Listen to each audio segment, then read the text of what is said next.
Break नंतर आपल्या सगळ्यांचं बुलेटिनमध्ये पुन्हा एकदा स्वागत। रस्ते मोकळे करा असे आदेश हायकोर्टाने दिलेले आहेत बच्चू कडू यांना। संध्याकाळी 6 वाजेपर्यंत सगळे रस्ते मोकळे करण्याचे आदेश नागपूर खंडपीठाने दिलेत।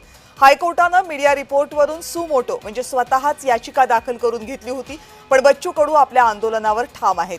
यामुळे हा तेढ आणखीन वाढण्याची शक्यता निर्माण झाली। अगदी काही वेळापूर्वी आपण रिपोर्ट पाहिला जय महाराष्ट्रवर, काही तासांपासून अनेक वाहन चालक या आंदोलनामुळे अडकून पडलेले आहेत। त्या वाहन चालकांना पुढे जाता येत नाहीये। विशेषतः अनेक ट्रक चालक आहेत जे गेल्या काही तासांपासून नागपूरमधल्या रस्त्यांवरच थांबलेले आहेत। त्यांच्या अन्न पाण्याची व्यवस्था होत नाहीये, पुढे जाण्याचा मार्ग मोकळा होत नाहीये। या सगळ्यामुळे आणि या सगळ्या रिपोर्ट्समुळे हायकोर्टाने स्वतःहून दखल घेतली, नागपूर खंडपीठाने या सगळ्या आंदोलनाची दखल घेतली आणि रस्ते मोकळे करा असे निर्देश बच्चू कडूंना दिलेत। मात्र बच्चू कडू आपल्या आंदोलनावर ठाम आहे। आपले प्रतिनिधी तेजस मोहतुरे आहेत आपल्या या संदर्भात आणखी माहिती देण्यासाठी।